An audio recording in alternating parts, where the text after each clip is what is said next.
back to the OGs 990. It has been an exciting day of football in the Premier League, especially. And yeah, we are going to cover basically all of today's matches. Sorry, the video is coming late. Yeah, today's been a busy day. So let's get right into it.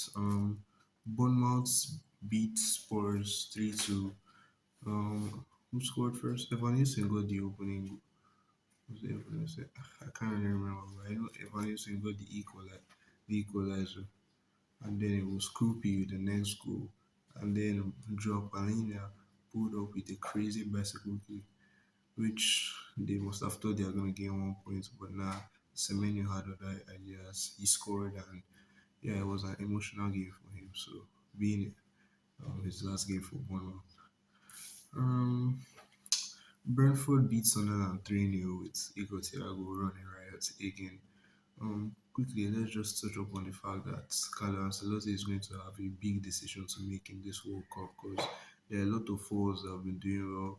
Just talked about Igor Thiago. Igor Jesus has been alright for Nottingham Forest, but I don't think he's going to be up to the standards the Brazil World Cup team are going to need. There's also Cucho Hernandez who has been balling out for Real Betis over in La Liga. So yeah, that could also be an option. Even Matthias Cunha, I think he's been Manchester United's best signing this season. So yeah, a lot of forwards in that lineup, and plus the usuals: Rafinha, Paqueta, Vinicius, Richarlison. Yeah, you all know the rest. Crystal Palace drew 0-0 with Villa. Not too much to talk about there. Wolves gained a point off of Everton after drawing 1-1 at Everton's home ground, and Everton, bro, they need to work on their discipline, man. Just a couple of weeks ago last year, I think it was Idrissa Gueye who got a red card for arguing with his own player, and now they got not one but two red cards. They were lucky they even drew the game. Fulham beat Chelsea, and of course, it's another red card situation. Chelsea were looking like the better team, or at least looking like they were growing into the match, and eventually they were going to pull up with something unstoppable. But Marco Corella just let the guy score. At least if we are still 11, we can pull up with a mad comeback. And yeah, but he pulled him down, and it was a red card. I don't know what they were protesting about. He was the last man. He was denying a clear goal scoring opportunity. It's crazy how Jorel had to being subbed in got into that exact same situation with Harry Wilson, and he did somewhat better because he headed the ball back. Sanchez did well to catch it. That could have easily been an own goal, but he did a good job. Harry Wilson was not to be denied his goal after his first goal was chopped up for offside. He scored late on to get the winner after Liam Delap got his first goal in a long while for Chelsea. Yeah, Raul Jimenez opened the scoring with a powerful header placed directly into the bottom of the net. Moving on, Manchester City v Brighton. I was so disappointed. Although I didn't watch this game, but looking at the result, 1-1, bro.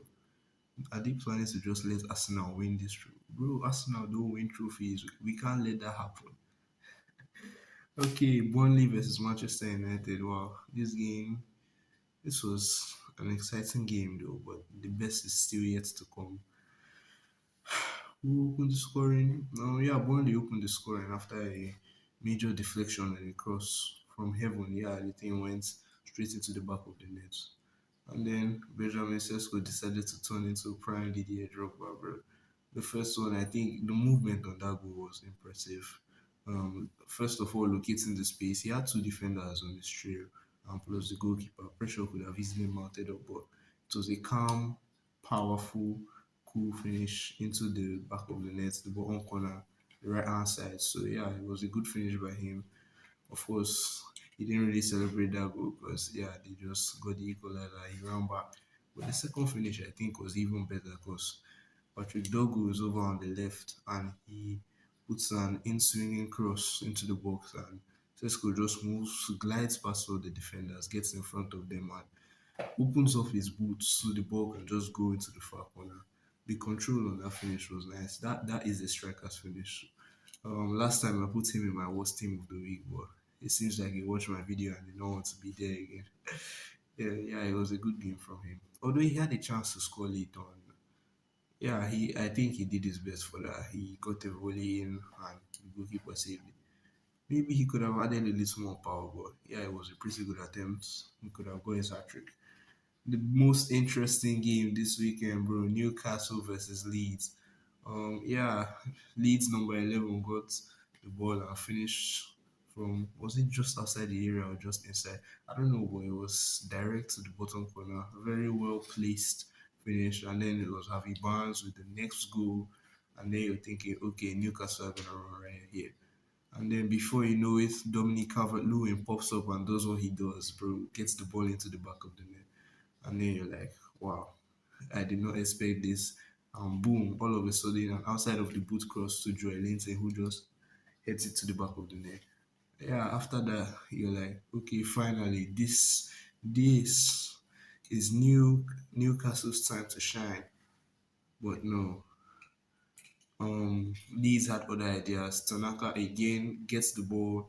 This time, I think from more of the right hand side, just shoots it, places it into the back of the net, and then, unfortunately for him, I think he was the one who made the handball. I don't know, but it was a penalty which Bruno Guimaraes calmly converted.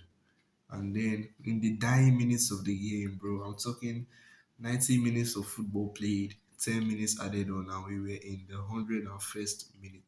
Time was already up. This was surely going to be the last kick of the game if no meaningful product was brought out from it. But boom, all of a sudden, Harvey Barnes just shimmies. That turn before the goal was so cool. And then yeah, it was a pretty thin finish, but there were a lot of bodies, so the goalkeeper couldn't really see. Yeah, it was a very nice goal. Of course, the entire Newcastle team ran over there to celebrate. This was by far the most entertaining game of 2026 so far. Manchester United. Did we talk about that? Oh yeah, we did. Also, I think Barcelona prevailed in the Spanish Super Cup here, 5-0 over Athletic Bilbao. So we're going to see them in the final, probably against Real Madrid again. Real Madrid better do well. They can't lose. But they've already won the first Clasico this season, which means they're probably going to win the title because that's how it's been going for the past couple of years. So, yeah, tomorrow Arsenal playing Liverpool. This is a very important match. And as much as I don't want Liverpool to win to get too many points ahead of Chelsea, but bro, we cannot let Arsenal win a trophy. Yeah, Liverpool need to win this game. Let's drop a scoreline, shall we? I think it's going to be 1-1. 1-1 for a very long time, but then there's going to be some late drama. Yada, yada, yada. Ekitike pops up at the back post. Boom, goal, 2-1. Liverpool fans celebrate. This time, nobody is taking off their shirts so that there won't be an equalizer immediately after the game is restarted. So yeah, that's all for today. Again, sorry for the late video, but if you all appreciate me getting the videos out even after the busy day, feel free to subscribe and like the video, spam the comments, do what you need to do.